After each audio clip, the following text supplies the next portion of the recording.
I remember Dad bought a lot of baby formula and diapers for my 2-year-old brother.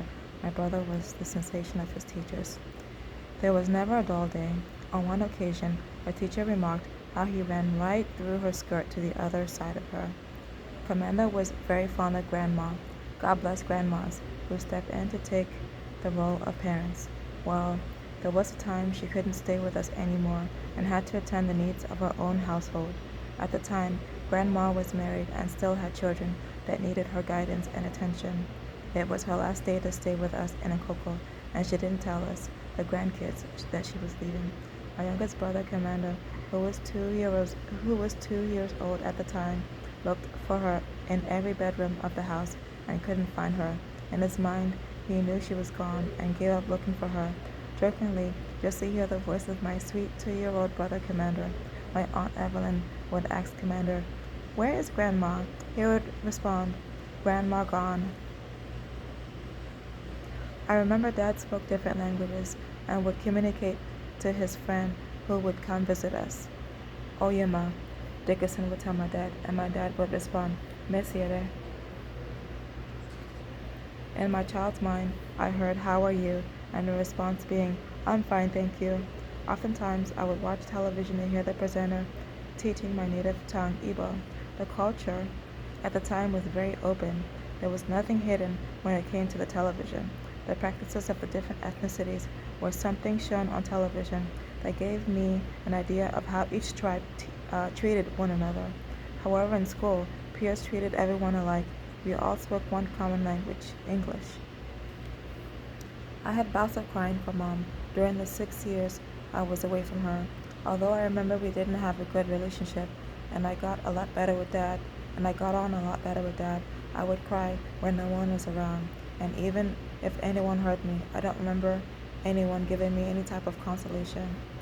This sadness gave way to depression that plagued me for many years. In response to this heaviness I took on, people around me all through the years have told me to smile. When I lived with Mom, she bought me things to make me happy, to, to make me appear happy and cheerful, and people in the church community have encouraged me to be joyful and cast away sadness. Florence. Going back to my Aunt Florence, she mentioned to my mom the money covered her rent for an entire year. She was so happy. I remember my Aunt Florence had to come to visit us in CMS, a compound living community for diplomats or people of distinguished status. I remember that to enter into the compound, they would need to be surveyed by the guard. I remember my dad had had a farm near our flat. We lived on the bottom level, and a farm located within the compound. I remember he would take us in his vehicle to see a monkey who someone owned as a pet. I remember monkeys swinging on tall trees not too far from where we were living. I remember our compound had palm trees. I remember playing with innocent Olive and her siblings and Otuma Hama's kids, a visitor from America. When Mom came to visit us in CMS, she made I and my siblings eggs. They were so delicious. On one occasion, Auntie Florence came to CMS to visit us.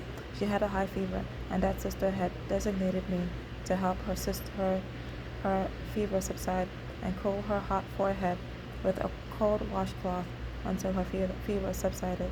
I remember she didn't come back again. Dad didn't mind Auntie Florence staying with us. I guess my auntie, Dad's sister at the time, didn't enjoy her company. I remember my uncles, Abel, Edith, Okezia, and Sunday came to visit us in Siemens. One time, my uncle Abel had me tickle his feet. My auntie told me not to do it, but Uncle Abel insisted that I continue doing it, so I did. I remember seeing Grandpa in Arachuku. Someone had dropped palm oil on the ground.